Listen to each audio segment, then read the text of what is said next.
GIRLSCAMP,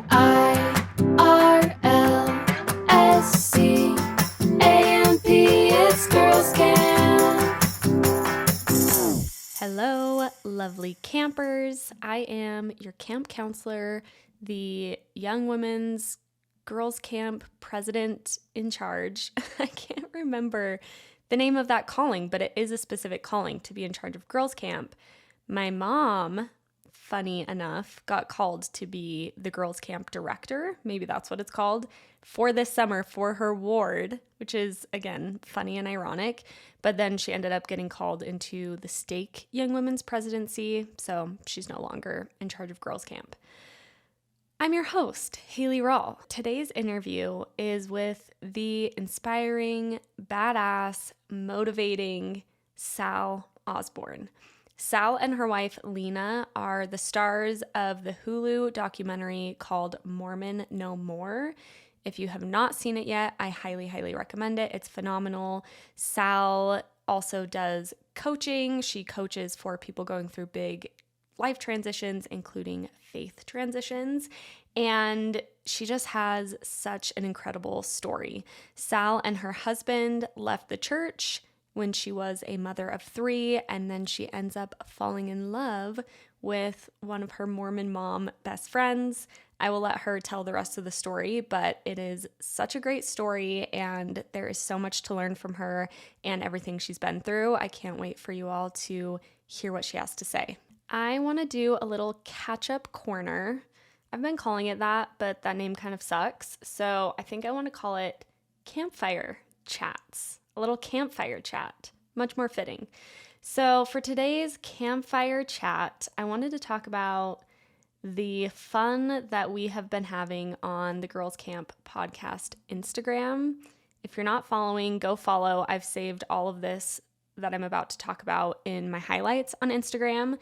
But for whatever reason, some reels I posted a while ago started circulating in Mormon spaces on Mormon people's Instagram. And I was getting the most insane comments on these reels. And I was kind of having fun clapping back to these people and what they were saying. And we ended up having a good convo in the DMs. And I was just chatting with so many of you about how crazy it is, the things that certain Mormons will say to people who are talking about leaving the church and talking about being happy outside of the church. It's just really wild, but it was a really good reminder for me that that narrative is alive and well. I guess not a good reminder, an unfortunate reminder, but a reminder nonetheless that that's kind of what we're up against as post-Mormons. There are people who so willfully misunderstand us. The Mormon church is still teaching things about how we are lazy and misled and deceived. And even though that's so unfortunate, it just kind of lit a fire under me yet again to keep doing what we're doing here, which is just to validate that none of that shit is true at all. And I know we all know that, but there's another reminder. And in the meantime, I will take the engagement because I know that it is getting the word out about Girls Camp. And I'm finding more people who relate, and we're growing the community. And it's so exciting. So haters gonna hate. Little do they know that it's actually doing the opposite of what they think it is. I wanted to tease that I'm thinking pretty seriously about a Girls Camp in real life. I have so many fun ideas about what we could all do together, recreating a girls' camp that is inclusive and we get to wear whatever we want and we can make necklaces and boondoggles and braid each other's hair. I'm actually really starting to think about when this could happen and where we could do it. So stay tuned for more information on that because I want to hug you all in real life. Thank you for joining me for today's campfire chat. Here is the interview with Sal. All right, we're live. Yay! Welcome, Sal, to Girls Camp. I'm so happy to be here. Thank you so much for having me on. Oh my goodness, I'm so flattered that you said yes. You know, that's one I talk about this all the time, but I feel like the post-Mormon community is just so willing to show up for each other. It's really cool. I feel that too. I think community is one thing the Mormon church does really well. And we all valued that. And so we're kind of taking it with us and trying to create community outside of that. And I think it's awesome. And another thing is we know how much it sucks. And so Exactly. we don't want people to have to go through it alone. Totally. There's like such a huge shared experience when you're post-Mormon. And I feel like it's so cool to be able to hardly know someone and be able to be like, but I do know you in a way. Oh, yeah. Big pieces of what you've gone through. Absolutely. It's weird how specific it is. Seriously. It's such a niche experience, but it's crazy how relatable it all can be. I cannot wait to get into your story. I think it'd be great to just get an idea of your context. I know a lot of people listening will probably know a little bit about your story, but some of that context. And then I'm really excited to talk about your Hulu show, what that was like, what you're up to now with your retreats and your coaching. So that's kind of where we're going to end up. But if you want to start us out, great. Tell us your story of leaving Mormonism. Yeah, thank you. Yeah, this may be redundant for people who have followed me and my story, but I always seem to come up with a few new nuggets. Yeah, that's how it goes. As my life goes on, I have more and more realizations and more awareness, and I'm learning more about myself every day. And living outside of the box of Mormonism is just really exciting, and I love having all the possibilities and not knowing all the answers anymore. Amen. So it's pretty fun. Agreed. I grew up in the church. I was born in a Mormon family. My dad was an FBI agent, so we moved around a lot. I ended up in high school in Coeur d'Alene, Idaho, so way north. And so I kind of call that where I'm from. But I did grow up with a bunch of brothers and a dad that was a jock, and I felt the patriarchy and the inequality from a really young age, being the tomboy that I was and still am. And my parents kind of just chalked it up to me having brothers. They didn't realize that I was legit, gender fluid, I would say, like gender nonconforming. And that was who I was. I was always doing all the things my brothers were doing, and even more into sports and things than they were, and more competitive and rough. And it came very naturally to me. And I was really angry from an early age that I couldn't go on the campouts and I couldn't do what all the boys were doing in their activities. I did not want to knit or learn how to do homemaking or craft or any of that crap. I still don't like doing that. It's, I have ADHD as well, and I needed to move my body, and I like to be outside. And so I pushed and tried to make change from a young age, but eventually it kind of just got to the point where I was like, okay, I guess God wants me to be different. God wants me to conform and be a Mormon girl. And this is what a Mormon girl does. This is what a Mormon girl looks like. This is what she talks about and doesn't talk about. And so I guess if you love me, keep my commandments, right? Like, this is how I show my love to God, by conforming and repressing. And eventually, by the time I was 12, 13, 14 was about the time that I hit puberty and felt awkward in my female body. And I was like, okay, I need to make a choice here. Am I gonna commit to the church and, shut down all these things that are happening inside me internally and follow, what I've been taught? Or am I gonna hang out with the non-Mormon kids and explore and do what they're doing? And I obviously decided to be Mormon, and I pretty much made the decision to shut down my truth. And, I didn't know I was gay. My awareness hadn't come to that, but I definitely, looking back, I had crushes on girls at that time. And I had this connection with with a couple girls that I was like weirdly obsessed with, but I didn't know like the words to say that what that was. You were saying that at a pretty early age, you were recognizing something different, maybe didn't have those exact words for it, but you feel like you kind of made a conscious choice to suppress that and like do what you were essentially being told to do by the church. Definitely. I think that if I had been given the opportunity like to explore my sexuality, if that had been something that was like given to me as an opportunity, that may have changed things. Maybe I would have felt my body and been like, whoa, what is this? Like, and there were no gay people in North Idaho. Like there was nobody out in the whole, I didn't know anyone. And so it wasn't something that was like even allowed. Like there was my best friend had a brother who was clearly gay, queer, so cute and great. And he just like got teased a lot and he didn't get treated well. And he ended up getting addicted to alcohol and drugs, and he passed away. Like from the toll of all of that. Yes, from being rejected by his family and his community.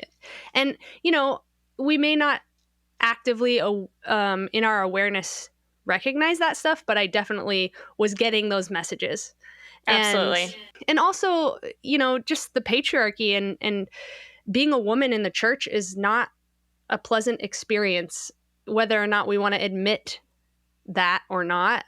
It wasn't pleasant, and we were second-class citizens in the church. And I kind of did what I could to make it work. And I was an overachiever. I was, I had religious scrupulosity, which is like religious OCD kind of thing, where I was overly zealous. My older brother recently told me, Lena, my wife, was kind of like poking him and asking him about how our relationship was in high school. And he eventually said, I didn't want to hang out with her because she would always ruin the fun.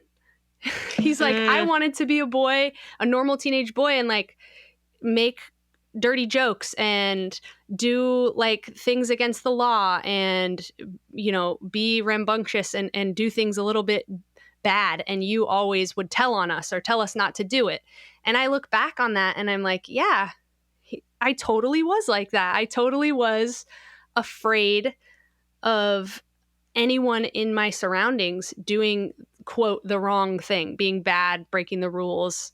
And I think, I've noticed that it's pretty common with queer kids in the church to have a lot of that behavior, because I think we are making up for, all this repression that's going on. Yeah, like kind of an overcompensation thing. Yeah, that makes sense. Yeah. That's so hard, though. So hard. So sad that, sad that that's almost a coping mechanism, it seems like, for that inner turmoil you're feeling. And it's interesting because, when you're talking about those young women's activities and that box that the church puts women in, I felt that too on one level, right, as a woman in the church. But I feel like you're experiencing that on an even deeper level, on like you're being put in multiple boxes that you didn't feel like fit. And that's just such an added layer of difficulty and Thank you. A challenge, I can imagine. Yeah, I'm still unpacking it for sure. I bet. Yeah, it's gonna be a long, lifelong process, and I think that's okay. I think that's okay, and it's don't of those things where people who understand, and people who don't are gonna hate on like the fact that we keep talking about it. But like, all of our trauma happens in those years. Those formative years is like where all the dysfunction starts and is from. I'm very like educated now on psychology and everything about trauma and everything about how we heal and stuff. And it all goes back to the times that we were in, primary and young women's. It's it's a lot to heal from and to unlearn, and the conditioning runs really deep. So Yeah, that's so true. And it's so wise what you said, because I've been getting my fair share of comments. I kind of didn't until recently on Instagram, but there's some reels that are like circulating past the sphere of people who get it, like you're saying. And I think what you said is so wise, because the people who get it get it. And there's going to be plenty of people who are upset that we're talking about it, who are, their own things are getting triggered, their defensiveness is getting triggered. But it is really healing to know that there are these spaces, that there are people who understand, and you don't have to like prove your trauma to. They just get it and understand it. Yes. And that is so meaningful. And I think that's why it's so important that you have this beautiful space that you've cultivated, and all these various types of public platforms where you're speaking out about these things and letting people have that experience of feeling understood and connected. Thank you. And that's just so huge. Thank you. I really appreciate that. Yeah. I want to tell you, keep going. You're going to get the bigger you get and the more traction you get, the more hate you're going to get. People like to say, especially ex-religious people, even people that, you know, like on our side of the fence, you know, John DeLynn told me I've reached out to him a couple times since being on Mormon Stories about like needing support as a public figure. And he says the worst hate that he's got is from ex-Mormons. Interesting. Yeah. I do not doubt it though. Really interesting, right? And so, you know, I'm just starting to really just find my people, and for people who aren't about it, like, I'm ignoring it. I recently put a post that I pinned to the top of my profile on Instagram that says why I keep talking about the church, and I kind of explain why and kind of say, hey, if you don't want to be here, don't be here. Like, just this is what I'm gonna do. And Totally. since I pinned that, like, I get a lot less of those comments, and it's really smart. nice. So that's super smart. I saw something on TikTok. I don't know who to attribute it to because I can't remember who it was from. I'll attribute it in the show notes, but it was a TikTok, and this woman said, I heal loudly because I suffered silently. And that was so impactful to me, because it's another layer of why it's important to be speaking about these things. Isn't that beautiful? I love that. I love that too. It's like in Relief Society or like freaking Sunday school, you everybody's like, if you say one thing out of line, the next person raises their hand and says, no, we're going to turn this around. You know, like, yep. You cannot speak. I know. They re-steer the ship. Yes.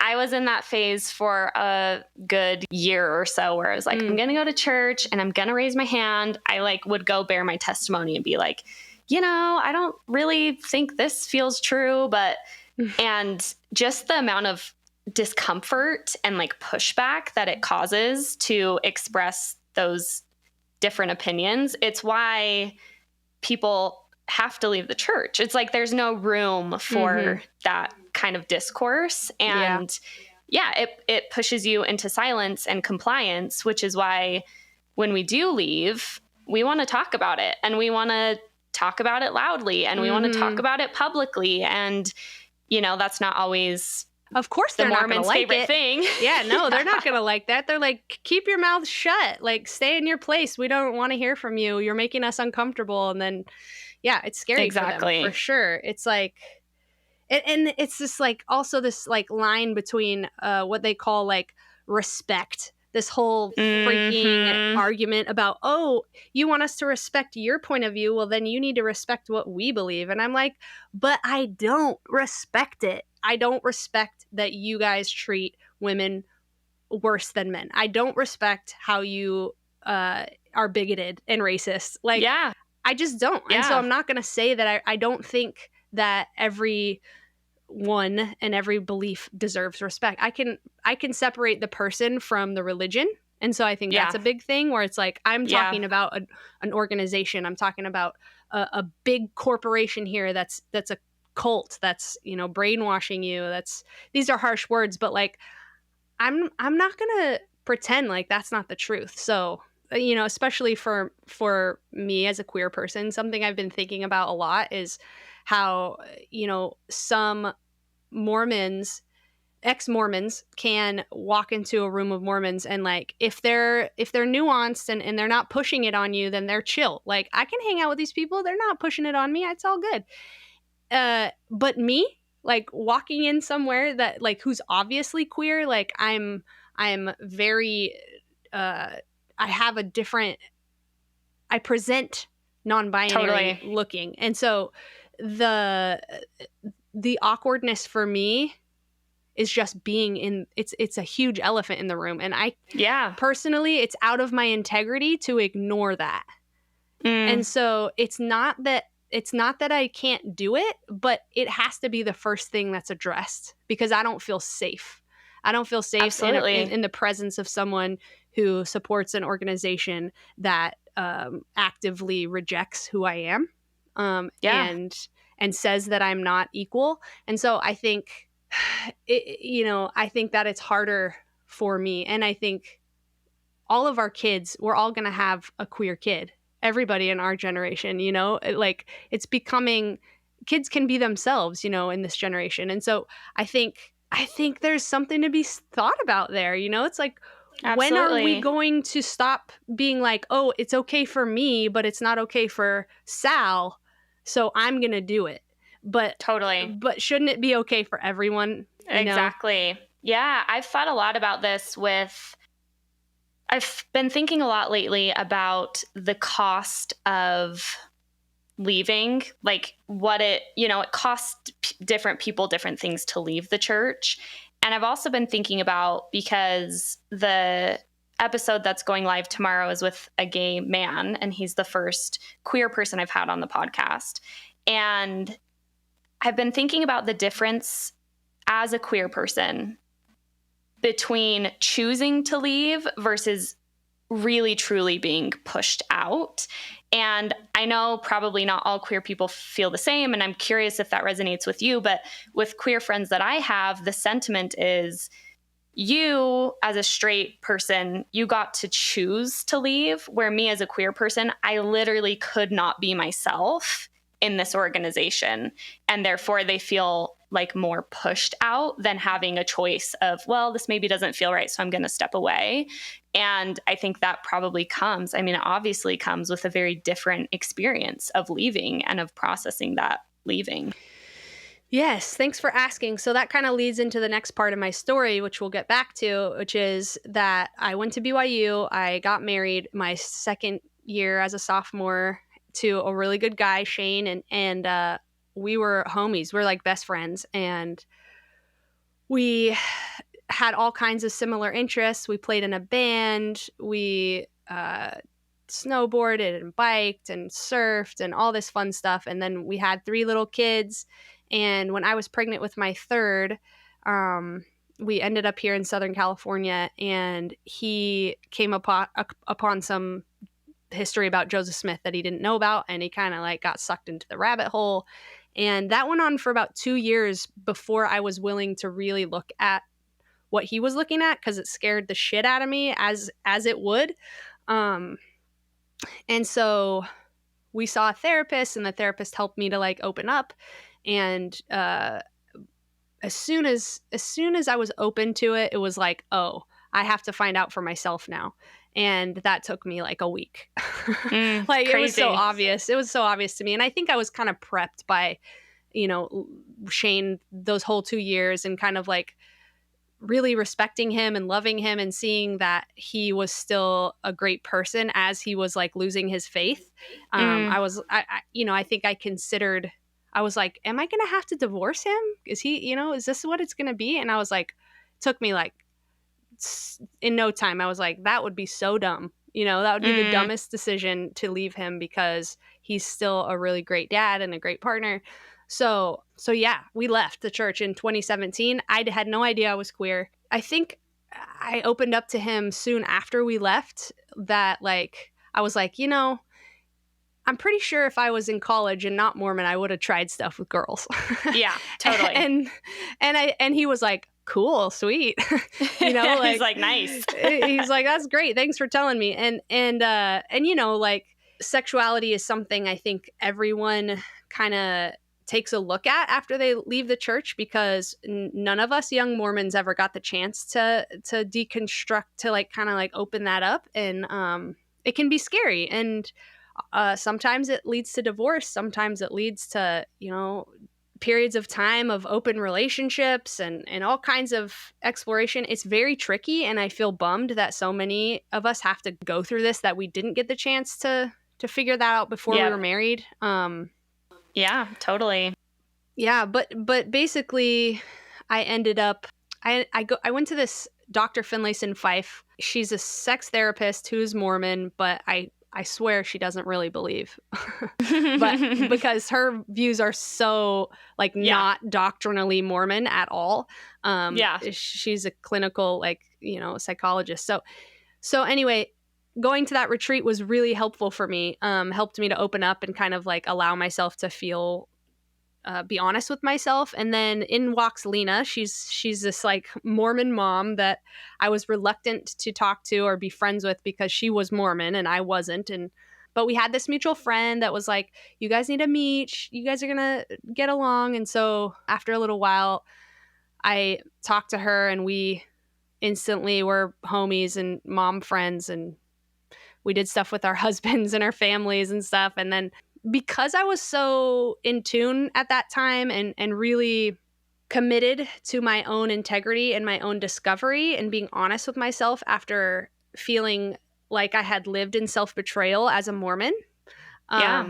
When I noticed the feelings that were coming up for me with Lena, the magnetism, this like pull towards her, I recognized that it wasn't something I was familiar with. It wasn't something I was comfortable with even. Like I was very much like, oh, this is getting out of hand. Like I'm kind of obsessed with my friend. This is weird. What am I going to do about this? You know? And so she's a little older than me and she's very wise. And so I was like, Lena, what's going on here? Like, do you feel this? Like, are we just like long lost besties or something? I don't know what's going on. Twin flames. Twin flames. And so we're sitting in her minivan after a Kundalini yoga class. And I'm like, listen, you're not getting out of this van until you tell me what you think's going on here. And she's like, well, I think you've been hitting on me and I really like it. Oh, this is so fun. I have butterflies. It's so like you can feel that, how exciting that probably felt, and scary, I'm sure. Yeah, it was equal parts. Yeah, it was really scary and really exciting, and I was kind of in shock and just like, oh, what does this mean? I am married and so are you, and we have families and we're in our 30s, and what the hell? And you just gave a talk last week at church. Damn. Yeah, a whole different layer. So the next kind of couple months were really difficult, and they were kind of traumatic because we had to, you know, discover and admit to ourselves that we were gay and that we had feelings for each other, and we had to figure out how to move forward with our husbands. And, you know, I remember having a panic attack 2 nights after I talked to Lena. I had dropped off a babysitter after going on a double date with Shane and some friends. And I thought I was going to have to say goodbye to Lena. I was like, I'm going to have to say goodbye to her. We're going to have to move so I don't see her. Like, and the thought of that just instantly was like a gut punch. And I had a panic attack, and I was just like, the feeling of saying no to myself after really knowing and feeling and letting myself feel what was going on was like death. It felt like death. It felt like I was just like saying no to me. And it was really scary. So ultimately I did the hard thing. You know, it would have been easier to stay, but it was hard. And we made it happen.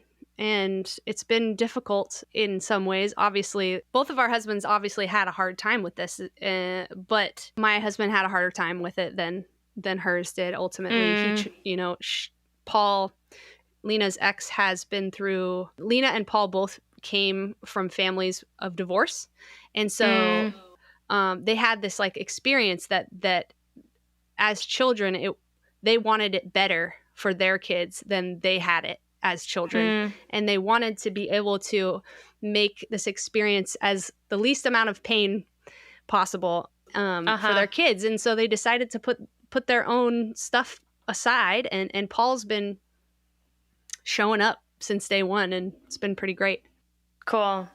Yeah, I'm a child of divorce. My parents got divorced when I was 13, and it's an interesting thing. I was just talking to a friend who's going through a divorce right now, and she has 2 young girls, and she was kind of just saying, I just feel so bad. I feel like I failed my children.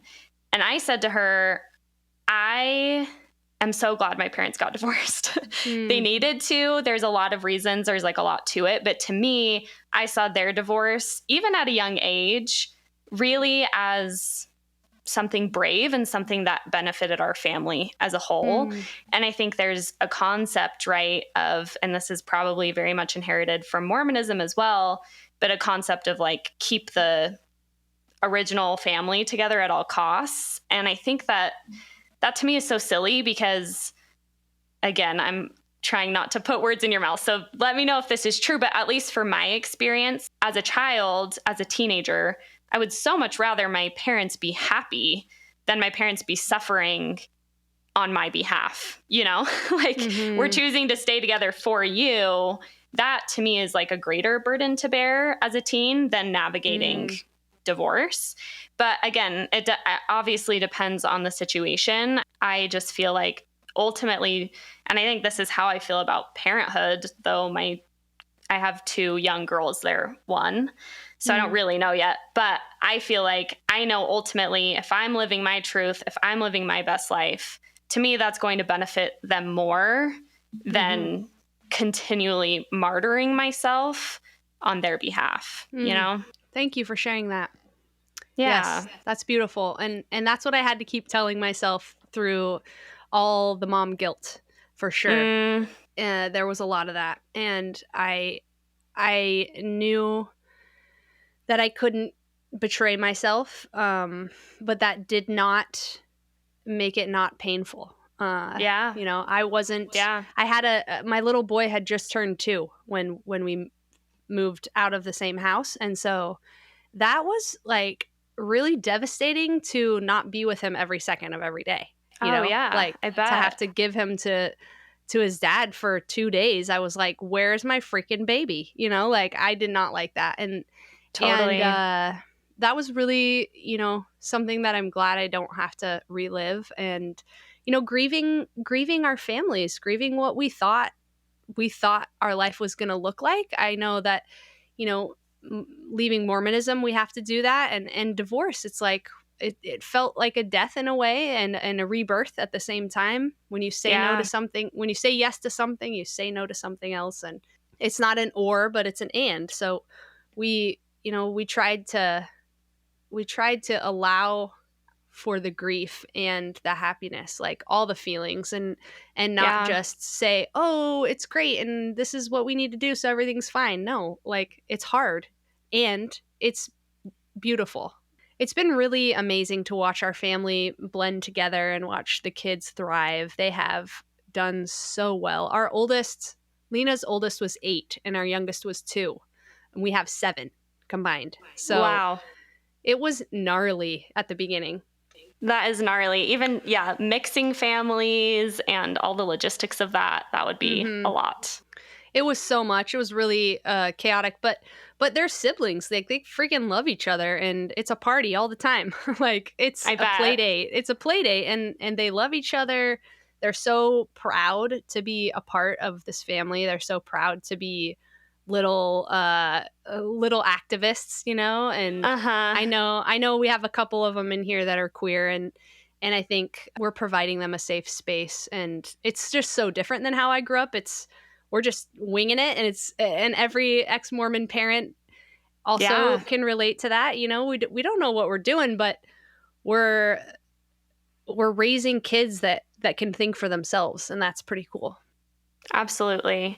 I'm so glad you said that. I know that something my listeners are concerned about is raising kids outside of the church. It's something that comes up again and again. And there's such a structure that the church provides and so many answers. I understand how difficult it can feel to step away from that. But I'm glad you spoke to that because, I haven't really stepped into parenting yet in that way. And I love hearing from parents of older children that you can do it. It works. Your kids are happy, and they're getting things that you wish you had when you were a child, which seems really, really healing as well. Yeah, I was just reading a puberty book with my 10-year-old girl last night.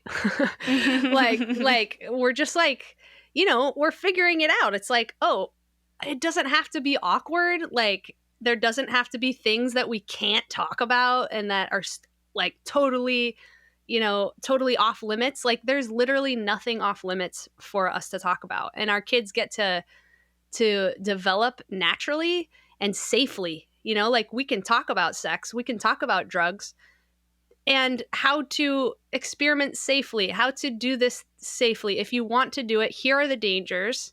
Here are what you possibly could learn. Like it's so much healthier. I think it's so much healthier than how I grew up. Oh man, it's like absolutely. And they're not going to have to get married to the wrong gender, not knowing that they're like it's so awesome. Seriously. Yeah, that's so awesome. I love hearing that.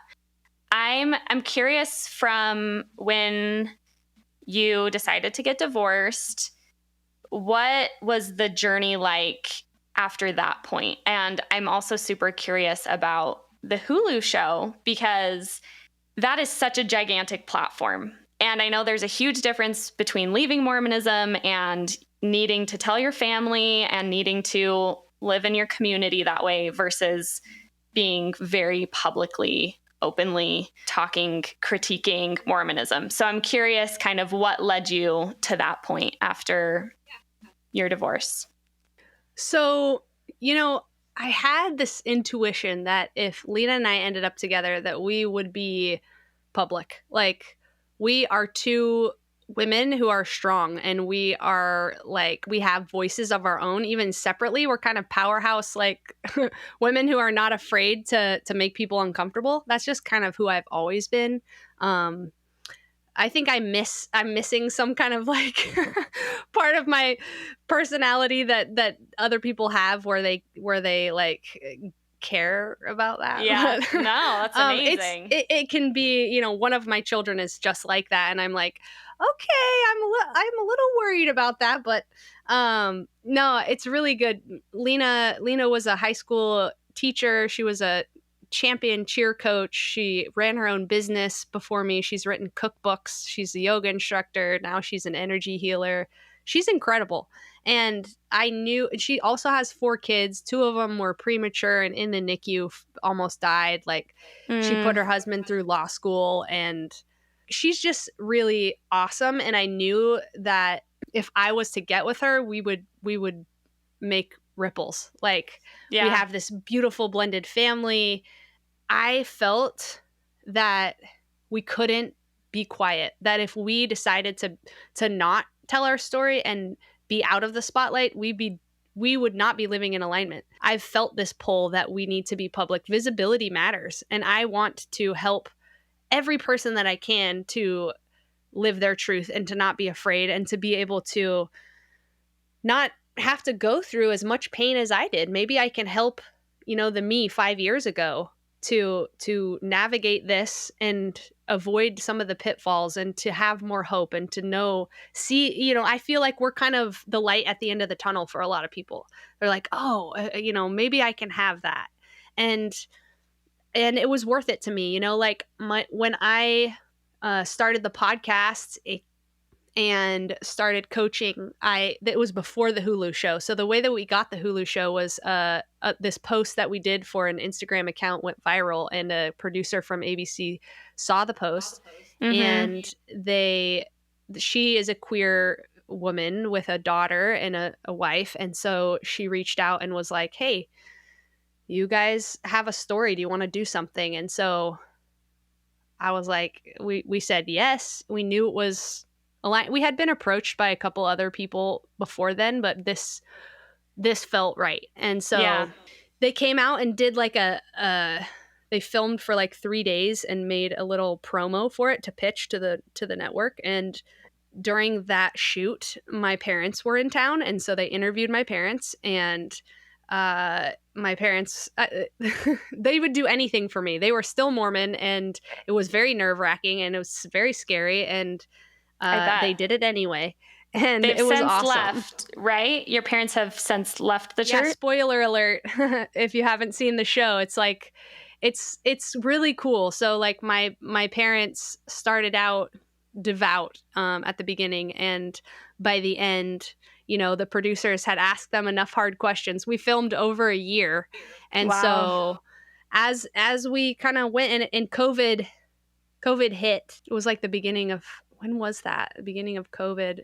It was a tough time, and my parents just ended up really thinking deeply about the questions they were being asked, and could not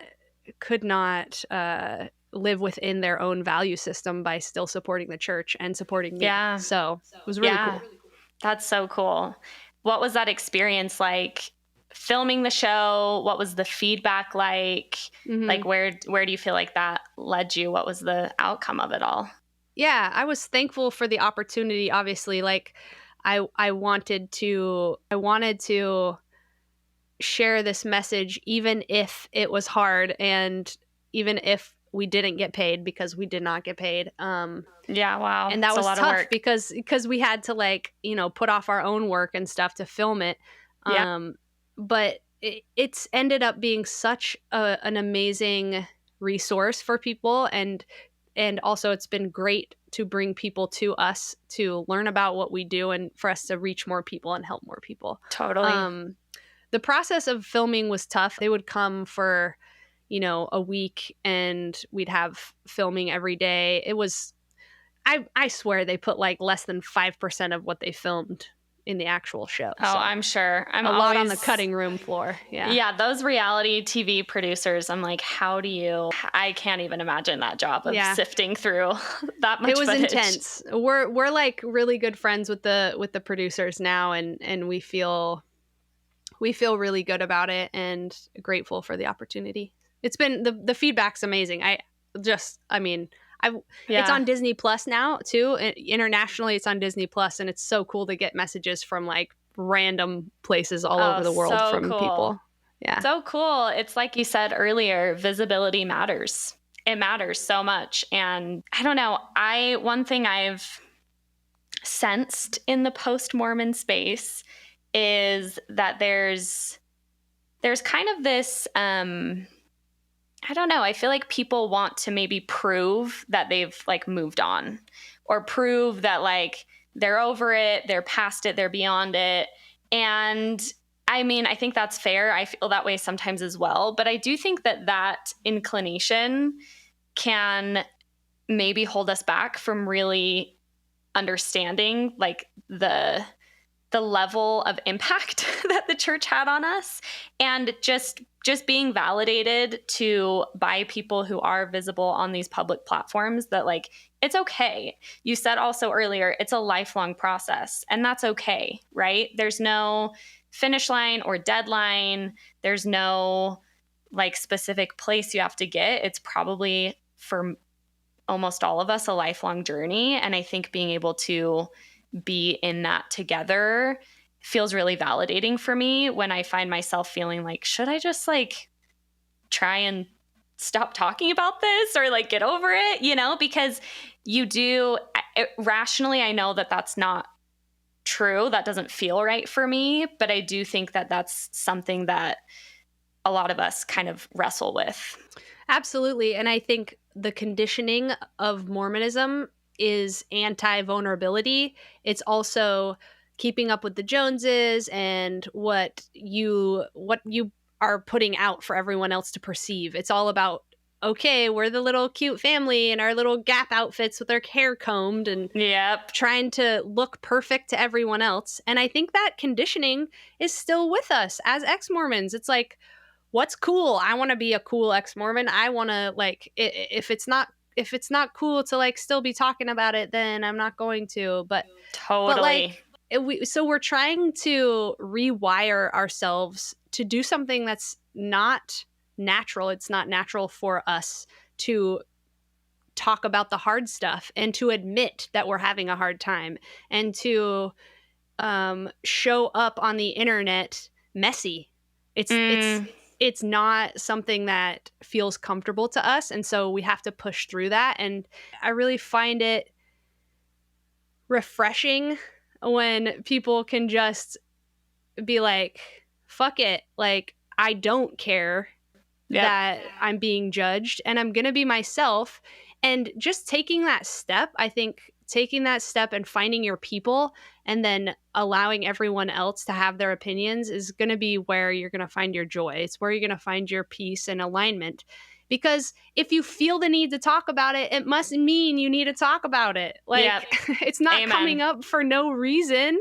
Amen. It's coming up because it needs to be processed. Like, it's okay. And it comes in waves too for me. Sometimes I'll go through periods of time where things will just piss me off and I will be ragey and I will feel so wronged. And then other times I will be like, damn, like spirituality, like I love my life and I'm so like cool and I don't need to talk about any of that. But it's okay. It's all good.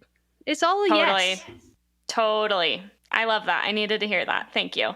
You're a coach. You're coaching me. I secretly brought you on to coach me. I'm happy to do that. I feel very coached in a very wonderful way. Tell me more about what you do now. Lena and I have been kind of feeling out what the needs are of the community. And I've been doing individual coaching for a while now. And a lot of my clients are queer in similar situations that I've been in. And some of them aren't queer and some of them are just leaving religion. Some are just going through divorce. But it's been so rewarding. And I just work one-on-one with people. And then now Lena and I are moving into like group coaching. We're going to launch a group coaching thing. She has realized since leaving the church that she has like gifts where she can really tap into other people's energy. And it's pretty incredible. I myself have been I'm a skeptic at heart. My family is just like skepticism is in our DNA. We're just kind of like prove it, like kind of people. And it's been fascinating to witness Lena, and her spiritual gifts are incredible. She had this like vision before, like 2 years before we got the documentary, that this documentary was going to happen. And it was crazy. And like, I would not really believe in any of it if I hadn't witnessed it firsthand with her. Totally. So cool. So we've kind of gotten into more spirituality and finding, our voice, the voice beneath your thoughts. We're very into breath work and meditation and, love the work of Glennon Doyle and Brene Brown, Eckhart Tolle, like all the mindfulness people. And it's allowed us to really help a lot of people. We've started retreats. And so we hosted our first like multiple day overnight one a couple months ago, and it was awesome. So we're going to keep doing those. And Lena and I, she does in-person ones tomorrow. She's going to do it like a 6-hour one here, meditation. Amazing. Cool. We've been experimenting with plant medicine and how that can kind of like amplify and be a shortcut to the soul. So it's always used intentionally and not recreationally. Totally. So cool. Yeah. So cool. It sounds like it's so fun. You also mentioned this earlier, but just the the endless possibilities when you step Mhm. away from a very strict religious framework. It's just exciting, the possibilities that are there, having the freedom to try stuff on and to try stuff out and see how things feel and how they align is so exciting. And it's just so great that we get to do that now. It makes me so happy. Thank you. Thank you. It's been fun and scary, you know, like I've been tempted to go get a 9 to 5 because we have to support a family, and Yeah. you know, we don't really get help from our ex-husbands. We're doing this all on our own, and it's also been so empowering as women. Like, we're lesbians, no man involved here. We're Hell yeah. like, we're doing this and we're creating something, and it's really it's like it's healing coming Yeah. from this Mormon upbringing that where you just see these stay-at-home moms and stuff. Like, look at you, you're doing this podcast, you're doing something for yourself. It's really cool. It's like killing the gender norms and what we've been expected to do, and we're pioneers. You know, we're Mormon, we're ex-Mormon pioneers instead of Mormon pioneers, right? Hell yes, ex-Mormon pioneers. I love that. Maybe that will be my title for this episode. There you go.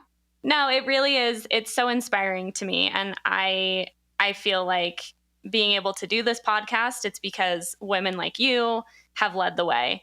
And it's just a chain of that happening, you know? And it's so cool when we can be that for each other. And you two just seem so badass. I want to come out to Orange County and do breath work together. Please come. We would love to have you.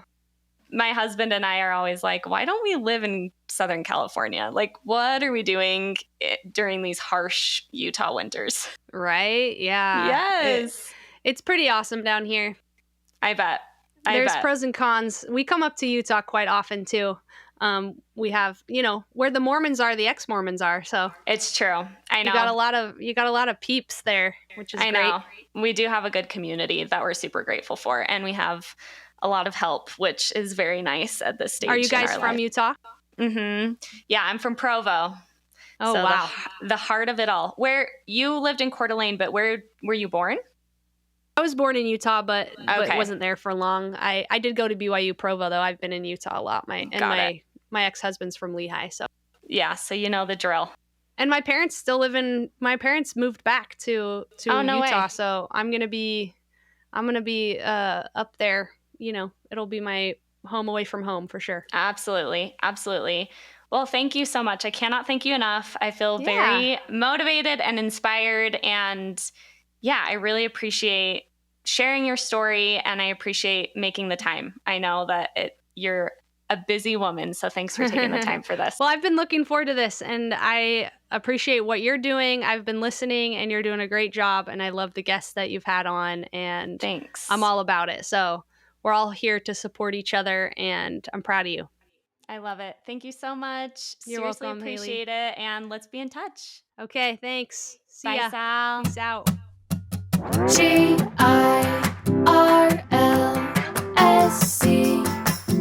GIRLSCAMP, it's Girls Camp.